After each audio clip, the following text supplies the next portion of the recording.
Who needs it? All right, what up, everyone? Another NFL Fantasy Today show. I'm your host, John Mosales. It's a Sport Ethos production. I got Jason Baum with me.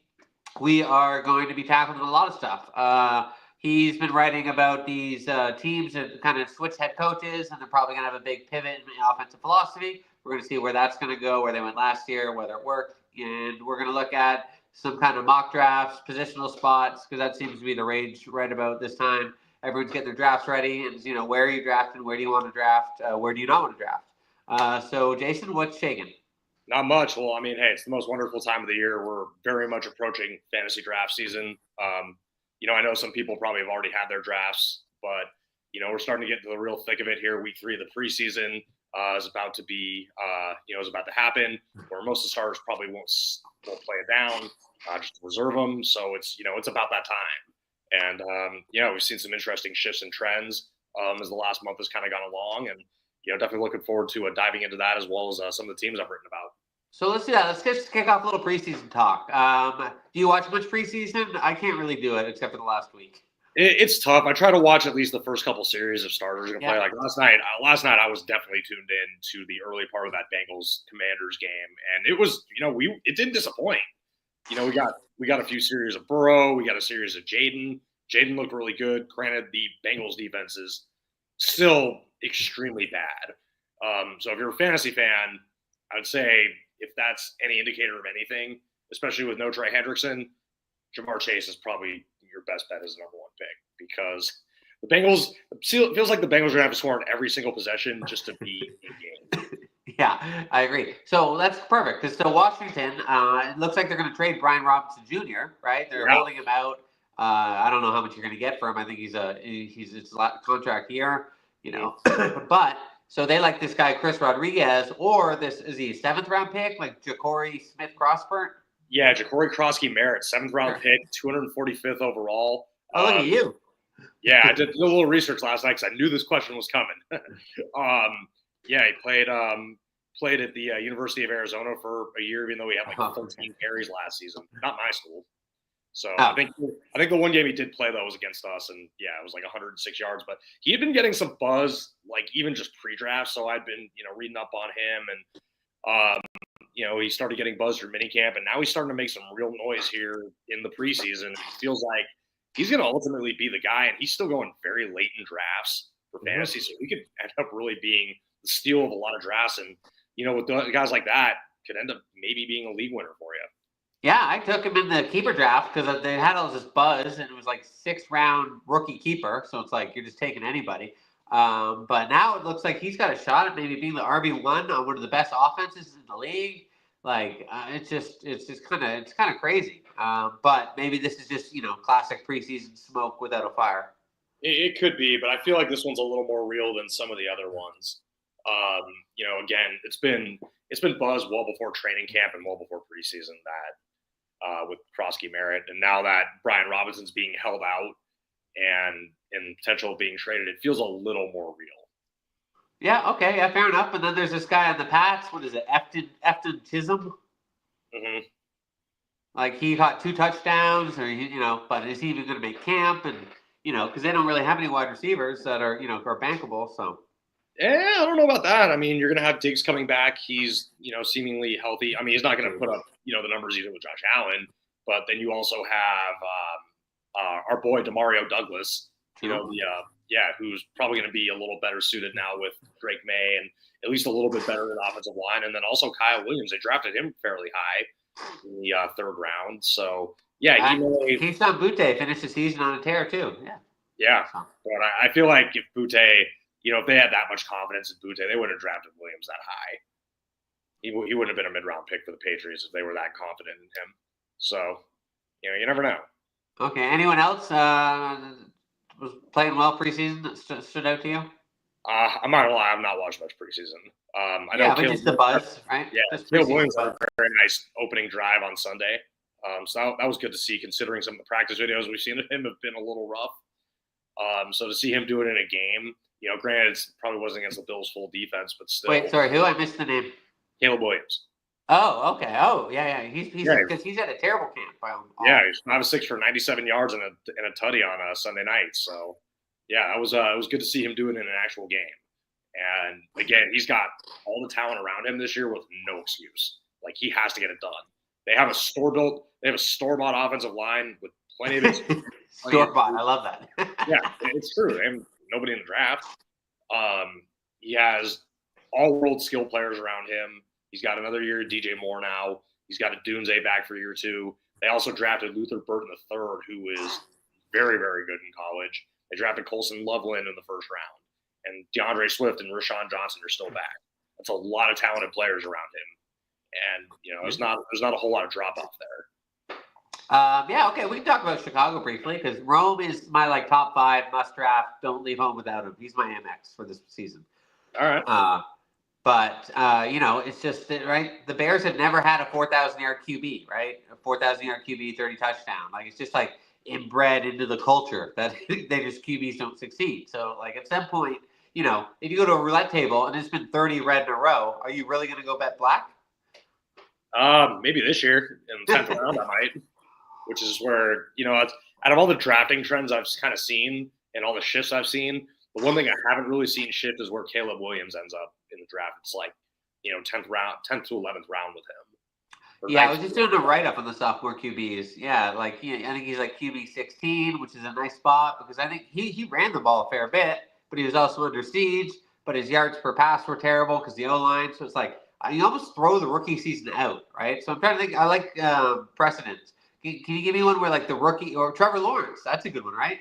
His rookie season was so bad with the Urban Meyer, and then the next season it was his only good season. Yeah, competent coach, and I think you can throw. I think you can also use it for this one because Matt Eberflus has no clue about how to execute offense. He has clues on how to stop offense. Unfortunately, he did a really good job of stopping his own quarterback. So there's that. Now you bring in Ben Johnson, the new head coach, who obviously is one of the more creative offensive minds in the game, and just you look at the electricity he brought to Detroit's offense. You can't help but imagine that too with Caleb Williams. And I agree with you. Roma Dunze is one of those guys who I kind of feel like is a must draft this year as well. Yeah, especially his ADP. But it's just funny because it's okay, these offensive coordinators are geniuses. Liam Cohen, Ben Johnson, sure, right? Obviously, Detroit and Tampa were 2 of the best offenses in the league. They leave, but nobody's really downgrading those offenses. Everyone still loves Tampa. Everyone still loves Detroit. But then now we also have to upgrade Jacksonville and Chicago, who have been inept.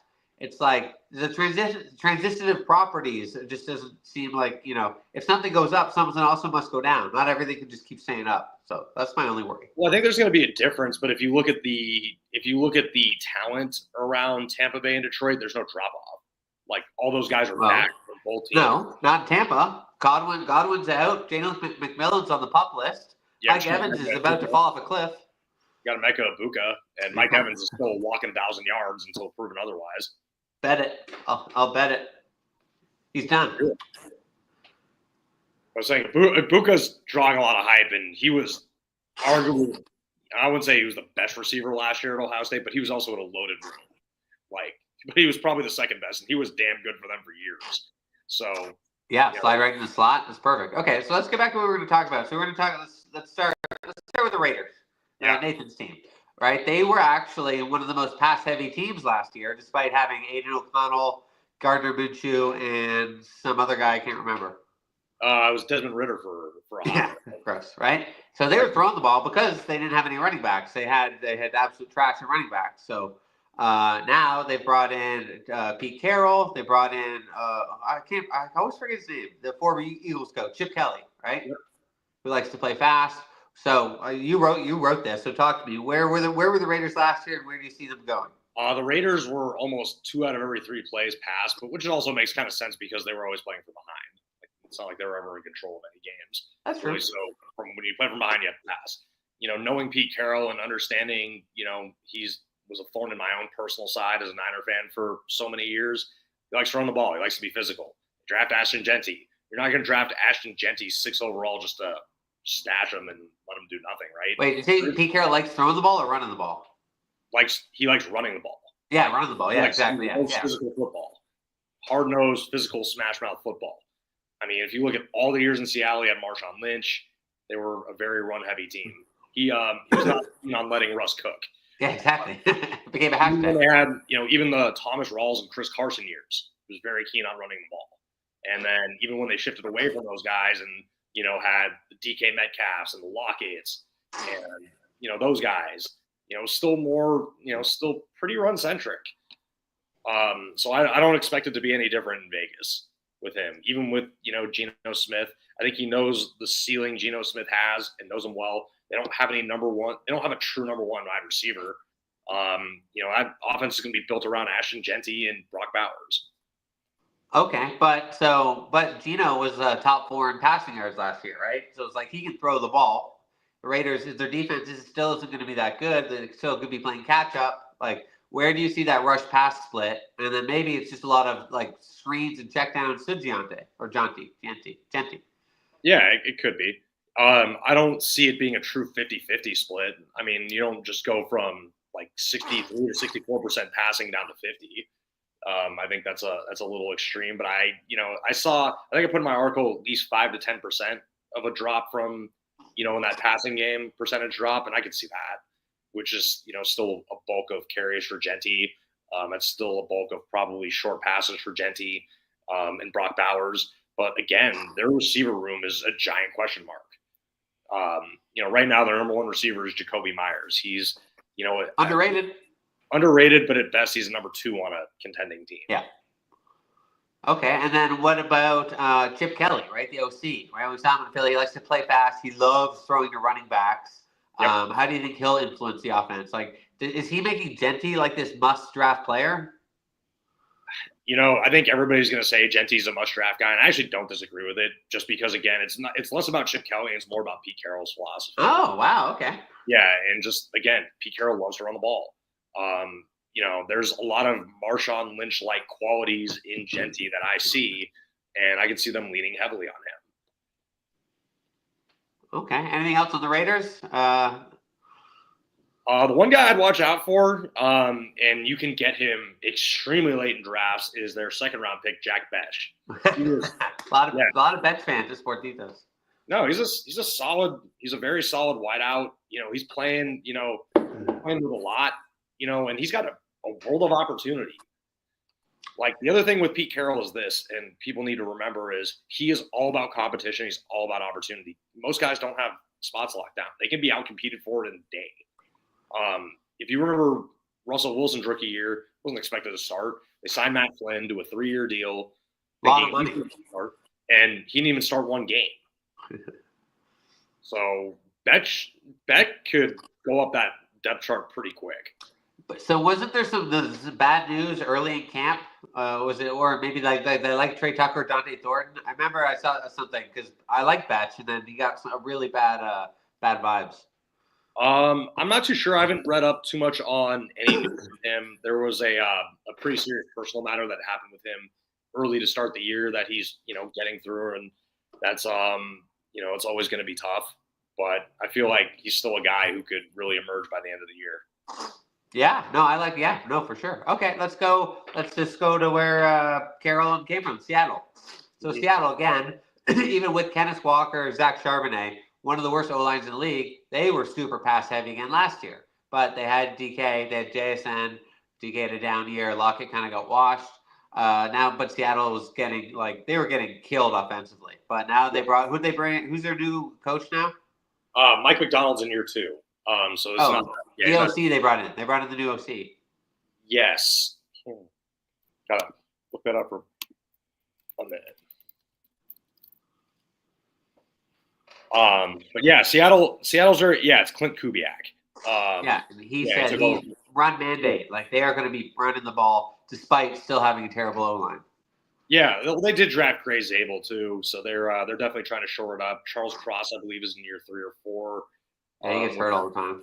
Yeah, life of an O-lineman, right? But so what do we see with Seattle, right? Because they got a pretty good defense. They brought in Darnold for Geno, but it's very I think passing yards they were within 10, but Darnold had about 15 more passing touchdowns. I don't know who you take. It's probably a wash either way, but going from Minnesota to Seattle is a huge downgrade in terms of coaching, talent, O-line, weapons, across the board. Definitely. Seattle's also a team who made wholesale changes offensively too. Other than the running backs, everything else is different. Yeah, literally. So you come in with Walker and Charbonnet, and that's an interesting situation too because I know people are still really high on Walker, but to me, I'm not as high on him as most people. He lacks durability, which is a problem. He missed 6 games last year, and Zach Charbonnet in those 6 games was great. Like, he is by far the best handcuff in fantasy football. You think Sharps is the best handcuff? Oh, yeah. Okay. I mean, I like Sharps. But the thing with Walker, yeah, I agree. I mean, if you can't stay healthy, who cares?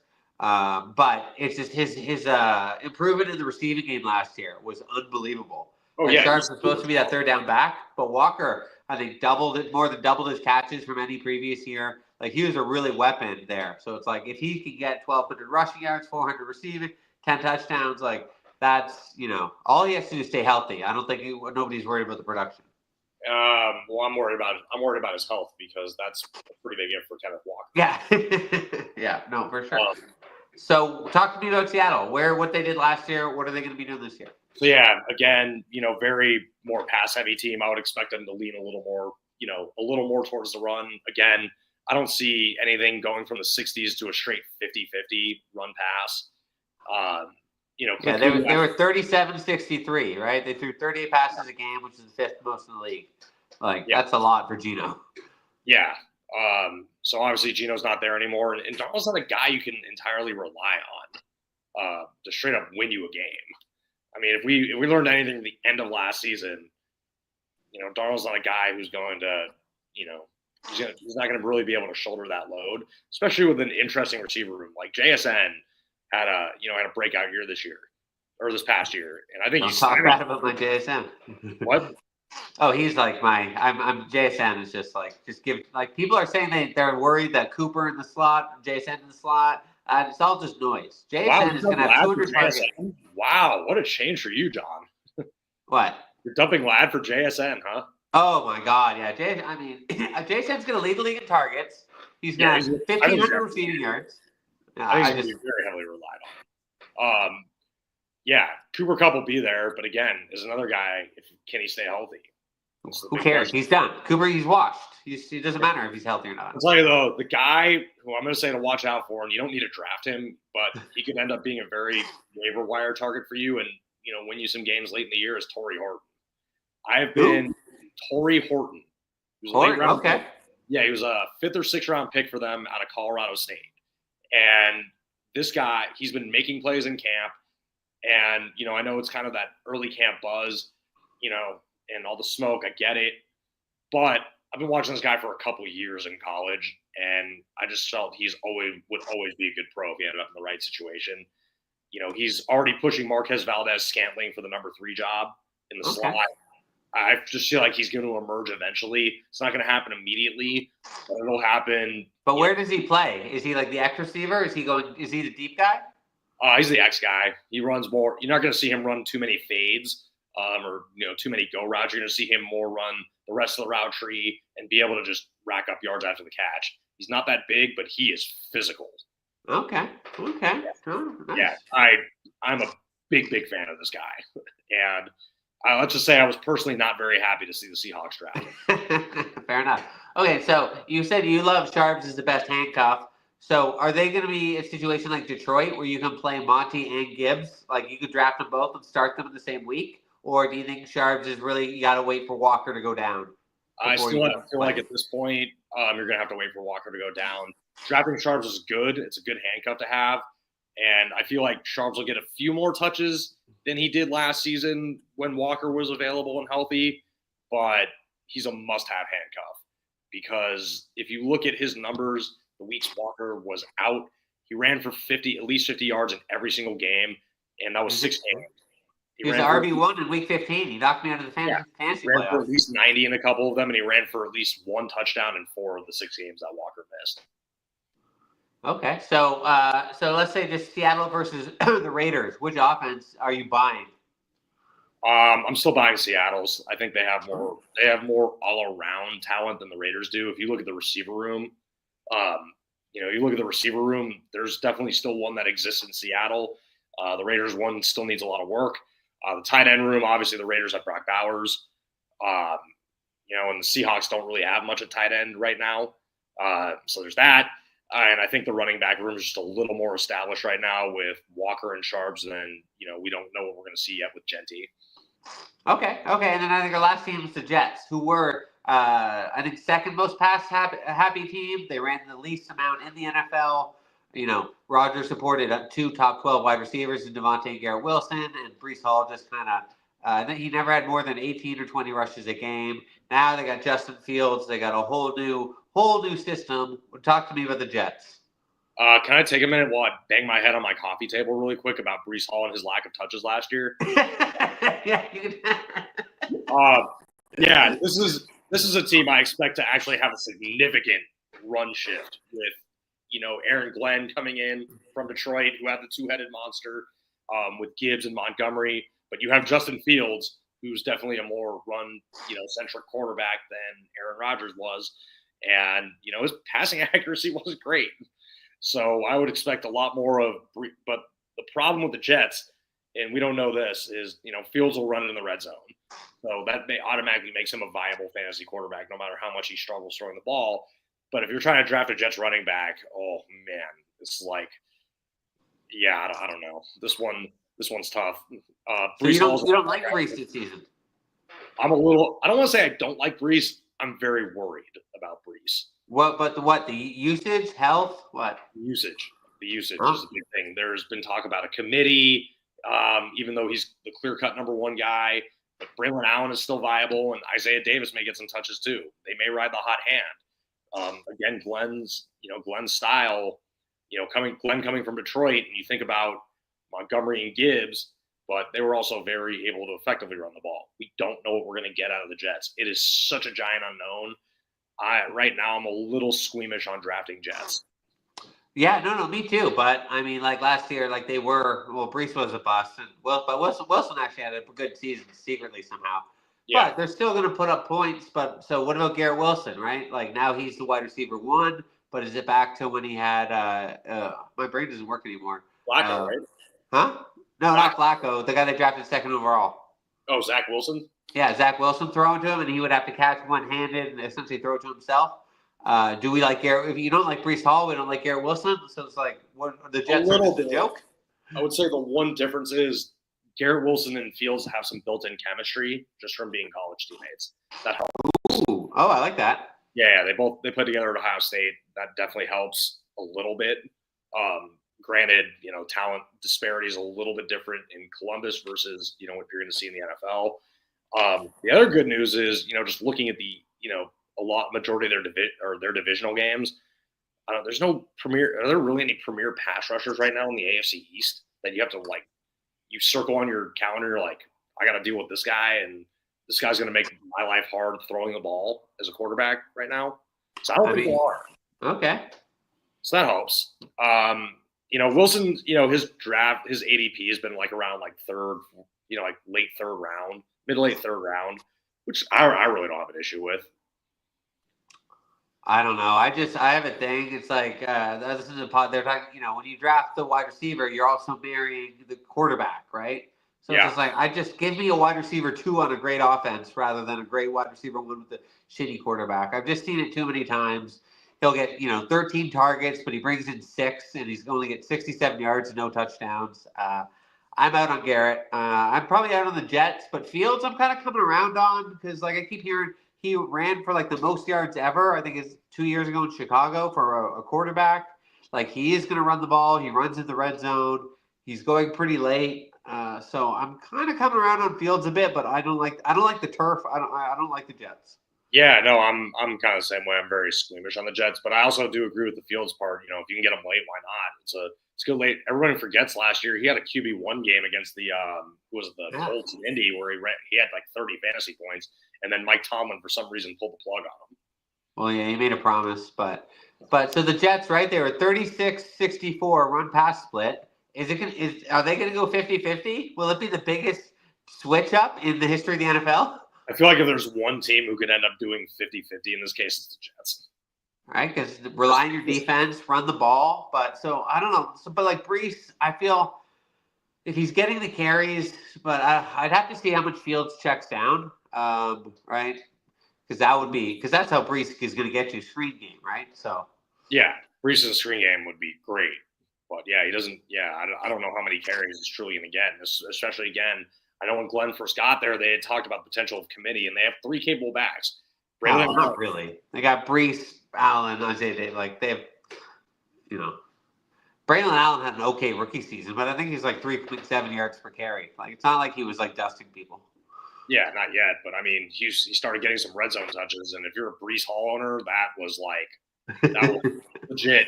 That was legit sickening. Okay. All right, we're going to pivot to some draft stuff quickly. So anyone, remember, grab the draft guide. Sport Ethos is up to like 60% off. We got what? This is draft season. We got 2 weeks. We're going to do hundreds of drafts. We got a big mock draft starting tomorrow, slow draft. Check us out on our Discord, right? I'm posting threads on Twitter every day. Our blurbs are elite. So, you gotta like, subscribe, and one other thing for the podcast. Okay. So we're going to talk draft slots, right? Let's assume 12-team league, half PPR, PPR. Historically, I know you're big on you don't want the one, right? Because whoever that one guy is cursed. Wait, the one what? Like first overall. Oh yeah, the number one overall curse. I tried that once, and now I'm just like I'm all about it. The number 1 overall guy, I'm like, yeah, I'm going the other way. So do you have a spot where you like to go? I find in Snake, I always like to be front loaded. It just seems like you get a lot more value. If it's third round reversal, different story. But I like to be earlier if possible. Sure. For me, I do probably too many leagues, but I try to talk myself into my draft slot. Be like, oh, okay, I can deal with this here. 8th pick, I can deal with that. I don't really like 8th too much. I'm fine at 6. Really fine at 12. And yeah, picking like 3 or 4 too is. Let's say you got 5. Who are you hoping to get? Like Chase is gone, Bijan's gone. Like, are you hoping Lamb, Jefferson? I know you love a little JJ. Yeah, I do love me some JJ, but I would, CD sitting there, I would draft him. I feel like Dak's gonna have a bounce back year. He's got George Pickens on the other side of him now to free him up a little bit more. Although they do have that one significant injury in the offensive line, I still feel like they can figure it out.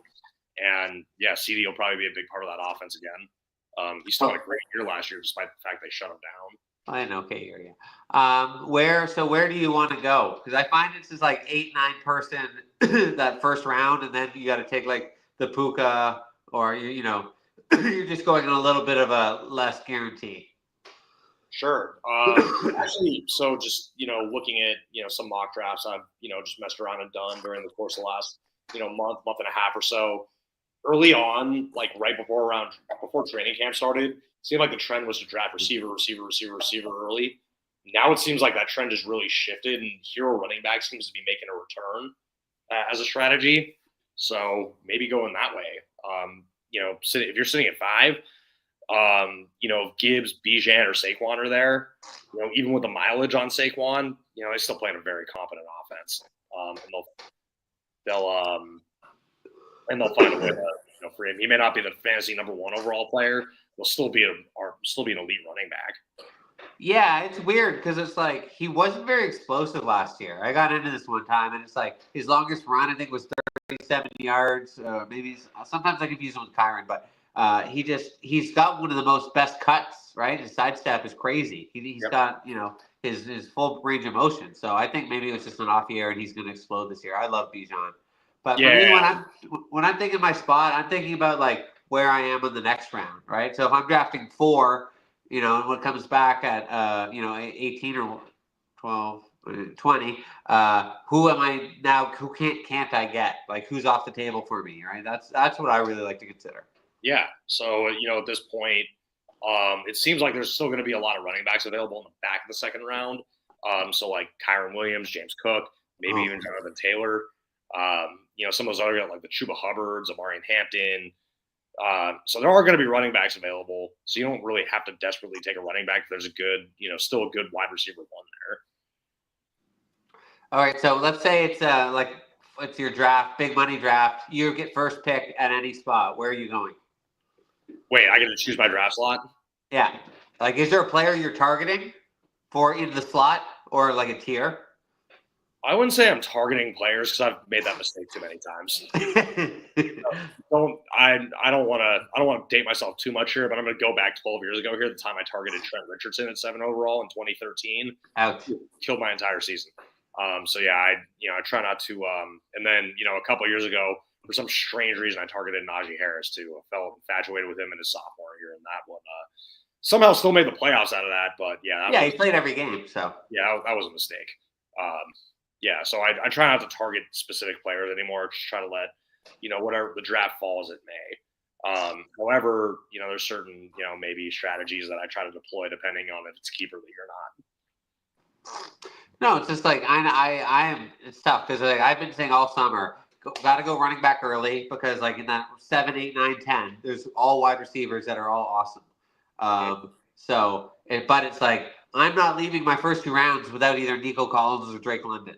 Like they're just, I'm getting one of them. So it's like it's tough. Like if I got 10, Nico fell to me, and then back on that turn, like not the turn, but at 16. And Drake's there, I might have to go Nico Drake and then draft like 6 running backs in a row. I also don't have an issue going 0 RB in the 10 slot. I've done it, or I won't say I've done it, but I tried to go running back or receiver running back in that, and I made a mistake on that a few years ago. It probably cost me a title. Now looking back on it, like my first pick in that draft, I took Antonio Brown, 10th overall. Obviously that pick was great. He was arguably the best player in fantasy football that year. For like 3 years. Instead of taking Odell Beckham, like I probably should have, not understanding, hey, it's okay to go 0 RB there. I took Jeremy Hill. He had, maybe 2 good weeks and then he flamed out, and I still have the best team in the league up until the playoffs. But, by that point I was kind of just running on fumes and, having Odell Beckham instead of, I forget who else I had at receiver that season, probably would have been better. Okay. Here we got a question here. Kyle Siebert audio. Do you keep Josh Allen, Derrick Henry in the keeper league? I mean, that seems like it's a no-brainer, right? Henry's 32. He probably should have faded already. Freak of nature, sure. Josh Allen, I think 28, 29, still in his prime quarterback. You have to keep Josh Allen, 100%. Even if it's a 1 QB league, and even if Derrick Henry's going 15 spots ahead of him, you have to keep Josh Allen, right? 100%. This isn't even, Well, unless if you had Joe Burrow or something and you had 2 elite QBs, but then you'd be. Yeah, if you had 2 elite QBs, sure. I mean, that's a different story. And then, the Burrow Allen debate would come down to how much are your passing touchdowns worth. Because your passing touchdowns are worth 6, then you probably got Burrow a little bit later and you can keep him. So what's the worst QB you would take where you would take Derrick Henry over them? Like Bryce Young? You're keeping Derrick Henry or Bryce Young? I'm keeping Derrick Henry. Okay. Let's go. Caleb Williams. I'm still keeping Derrick Henry. Drake May? I'm keeping Drake May. Okay, Drake May. Okay. I will say this, and I know, prepare to be shocked with this one. I just want to make sure you're in your seat when I say this. I would keep Derrick Henry right now over Brock Purdy. Oh, wow. Wow, Brock. I love Brock, and I'm really, really high on Brock, but I'm keeping Derrick. Okay, wow. I mean, Henry, I love him. He's so crazy. He didn't look like he slowed down at all. Offense is built for him, but like, I think you got 2 seasons at max left of like this peak performance, and probably not that. Yeah, sure. But right now, you could still get Brock Purdy way later in the draft. Like, you could still get Brock Purdy in the same round if you're not. Like, a guy like Allen or Burrow, they may go a little higher now. Like, they're going in the first 4 rounds no matter what. So, Brock's still going like 9th, 10th round at this point. Okay, that's a good point. Okay, so back to the draft slot. So what about like who do you have? Like who are the players you're targeting like that 2nd, 3rd round where like that's where the slot is kind of where you want to go, right? Like if you wanted to get like JSN I love, right? But in that mock draft I showed you he went the first pick of the 3rd round, right? So it's like if I'm picking 8th, I'm not going to get JSN, right? Which sucks, but more than likely not. But who is there is Marvin Harrison Jr., who's also a wide receiver 1. I think he's going to have a big time bounce back year. Okay, yeah, that tracks. I mean, have you seen his arms? He looks like he did was like curls. He looked like he was doing more than 12-ounce curls this summer. Okay. Who else? I would say, going back to round 2 real quick, the interesting conundrum is what do you do with the turn in pick 12? Do you go hero running back? Do you go running back receiver? Yeah. I mean, that's tough. Like maybe I'm probably taking Genty at that point. I don't like how the rookie superstar running backs have translated as rookies. Like they don't usually. It takes a year. Like he'll be fine, but he'll have like 1,100 rushing yards, 300 receiving, and like 6-7 touchdowns. Right? He'll be like an RB 8 or 9. But I don't know. Yeah, Bucky. Like that 12. So if you're at 12, it's like nothing matters. ADP is irrelevant. Just take some guys, right? Yeah. What about Jacobs and Jonathan Taylor? What? Oh God, no. I don't. Jacobs, no chance. I mean, Wow, we're out on Jacobs this year? I was out on last year and I got burned, so I'm just doubling down. But whenever he had that crazy usage season a few years ago, he got hurt after, right? He's like 28. I like the Packers. They're very run heavy. They don't have a real backup. Marshawn Lloyd's out again. But I think Jacobs is going to be toast. Okay, we got a question here. Whoa, that's a freaky picture. Shadow is wicked. Shadow is wicked. Okay. One man keeper league. Keep Kyron Williams to lose 8th, or keep Brock. Oh my God! Are you trolling me? That's a great problem to have. If I were you, just for starters, I would try to bribe your league for a second keeper. No, I mean I don't understand. Kyron Williams is a fraud, right? He gets the usage, but he's not good, right? They don't really throw to him. He doesn't. He actually breaks tackles, but he's not explosive, right? His longest was his longest run 13 yards. Now I'm confusing my Kyron stats, but if you look at his advanced stats, it's an abomination. So they got the new guy Jarquez Hunter, Blake Corum, who might not be good, but Sean McVay's got no loyalty to anyone. So Kyron they signed, he's getting paid, but if he struggles or if somebody plays better, he's toast. So it's like I can't like Kyron Williams and Brock Bowers feels like honest to me is a joke, and I'm not trying to be a dick. I love Brock. I just love Brock Bowers. I love I would personally lean Bowers here too. He's by far he's to me tight end 1 right now in the league. And so wait, tight end slot in my league is tight end wide receiver. Does that mean so you don't even have to play tight end? It's a flex, right? Yeah, flex. Oh, so that makes tight end even less valuable. Yeah. Oh, well played. Okay. He says, I'm also Raiders fan, but I like what a weird thing. Tight end is tight end / wide receiver. So I've never seen that before. Tight end is optional. Well, Brock Bowers, if he was a wide receiver, would be what? The eighth ranked wide receiver? He would still be a top 10 wide receiver. He had 1,200 yards and over 100 grabs last year. So I would, while he may not get those numbers, he'll still be in and around those numbers, which is still top 10 wide receiver. So yeah, you keep that. I got no faith in Kyron. I'm also all out on the Rams. Stafford's broken. Right? Yeah, that injury is a little concerning to me too. Devontae's toast. Puka's amazing, but he's injury prone. I think the Rams might somehow creep into the playoffs, but they're going to be a fantasy nightmare. Kyron's probably going to get like 1,000 yards rushing and 10 touchdowns, but it's going to be like a 3.8 yards per carry, and it's going to be ugly, and it's just going to be him falling in the end zone from the 2. But if it's Stafford's not even throwing and it's Jimmy G, they're maybe not moving down the field and they can stack lines. So it's like, oh man, it'd be scary who I'd be taking over Kyron Williams. But that's just me. Okay, we're gonna go a couple more minutes here. This is great. Thanks for the questions, guys. We love it. I love going on tangents.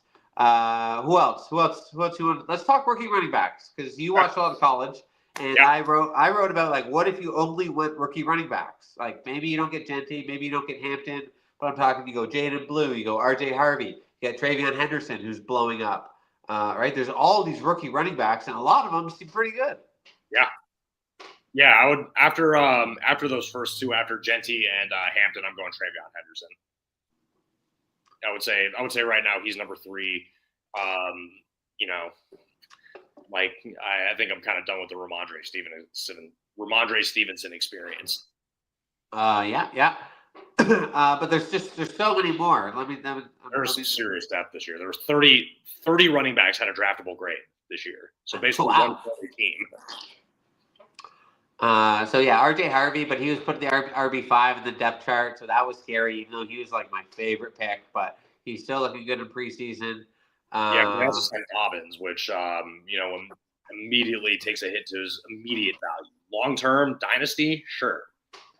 Immediate value though, I'm a little. If I'm in a full redraft league, I'm a little squeamish. Yeah, Quinshon Judkins, right? That he's not signed yet, but the charges were dropped. So that Cleveland O-line fell off for the first time in a long time. But actually, he's not even my favorite running back on their team. Is he your favorite rookie running back on their team, or do you like Dylan? Oh, actually, he's not. No, Dylan Sampson is. He was my favorite rookie running back for their team. I wish he would get more touches. He was really good at Tennessee. Okay. Cam Scatterbo, right? The Giants. Tyron Tracy had trouble holding on the ball. I knew you love Scatterbo. That's my guy, but right now, by all indications, and Scatterbo just got back to practice today. So he's been dealing with a hamstring injury the last couple of weeks. It seems like Tracy's still the unquestioned RB1 there. Sure, but we've seen like these guys lose positions all the time, right? Right. Yeah, Chase Brown last year. Huh? Tracy took someone's job last year. Yeah, exactly. Yeah, he took Singletary's job, right? Bucky took Rashad White's job. Like this not. What about Jadon Blue, right? Because Patrick was saying he really liked Miles Sanders, and I was like, Miles Sanders has been good since he had the O-line in Philly, and then Javonte Williams has been good since he tore his ACL like 3 years ago. Yeah, I like Jadon Blue a lot. I feel like he may have the best opportunity out of the unheralded backs to take a job and run with it. Yeah. Okay. Any other rookie running backs? Like some of your deep cuts, some crazy stuff. Krosky Merritt. Okay. Yeah. Washington. Yeah. Okay. Yeah. I mean, we were talking about the Bengals game, last night, and it was definitely worth watching. And this guy, he was the 245th overall pick in the draft this year, and now Brian Robinson's all of a sudden on the trade block. He was held out for precautionary reasons. He's in the contract year. They have a few other guys, but Merritt's been generating a lot of buzz for a while there. And this dates back to like mini camp that he was generating that type of buzz. He could end up being an RB1 for them by the end of the year and could end up being a league winner for a lot of people. Wow. Okay. I think he's like the RB52 right now. He's going around with Jadon Blue, but it's just so if you drafted today, like who late round, last round pick, you're taking him like no matter what. Oh yeah, last round, 14th, 15th round, absolutely. That's where he's going to go, right? Most likely, but people read. I could see him going, by the. Oh yeah, yeah. You're drafting 2 weeks from tonight, like I am. Shout out my leagues. I could see him going like 12th or 13th round. I just saw a mock where he went in the 5th round. Oh God. Well, secret's out, I guess. Let me see where maybe it was keeper or something. Did he go in this one? Okay. No, I don't see him. Oh yeah, here he went. 1, 2, 3, 4, 5, 6, 7, 8, 9, 10, 11, 12th round. So, what about Tootin? Bashul Tootin? Oh, Bashul Tootin. That's an interesting situation because there's it seems like he's still number 3 for them right now. True. Yeah, they like Tank a bit. ETN still exists, but I feel like it's going to be Tank's backfield by the end of it. The other interesting rookie running back to keep an eye on now, I'm thinking about deep cuts, Ollie Gordon. Ooh. Ollie Gordon from Miami. This guy had an insane fall from grace last year. This guy last year was a preseason Heisman candidate. He was the top running back in college football going into the year. He, had something happen with him that knocked him down a few pegs and just had an awful season, as did the rest of the Oklahoma State team. They were garbage, for lack of a better term. But, he's in Miami now, and it seems like he's at least pushing Jalen Wright for that number 2 job. Yeah, and A-Chain's kind of, he's not Superman, so. No, he's good, but he's very quarterback dependent. His numbers, and his success really depends on Tua's availability. And, I know you and I were talking pre-show about this. Can we really trust that Tua will stay healthy? No, we can't. Okay, so we're going to wrap up. So everyone make sure if you are, like us, go check out our YouTube, like, subscribe. There's always one comment, like, subscribe, comment. Yeah, that's the one. Check out our Discord. Follow us on Twitter. Jason, what's your Twitter? At JBaum83? 85? 8525. It should be on my name. So I have a went there. Boom. You can follow me at John Mosales. Right, we're doing shows every week, and then we got Anthony doing his. Oh, you should come on. He does a best ball draft on Thursdays. Oh, it was a Thursday best ball draft. All right. Yeah. Well, yeah, we gotta get in Thursday mode, John. We're just 2 weeks away from our first real Thursday show, right? Oh, the best show in the world. So Okay, guys, everyone. Thanks a lot, Jason. Thanks a lot, people. We will see you next week, or maybe Thursday. Boom.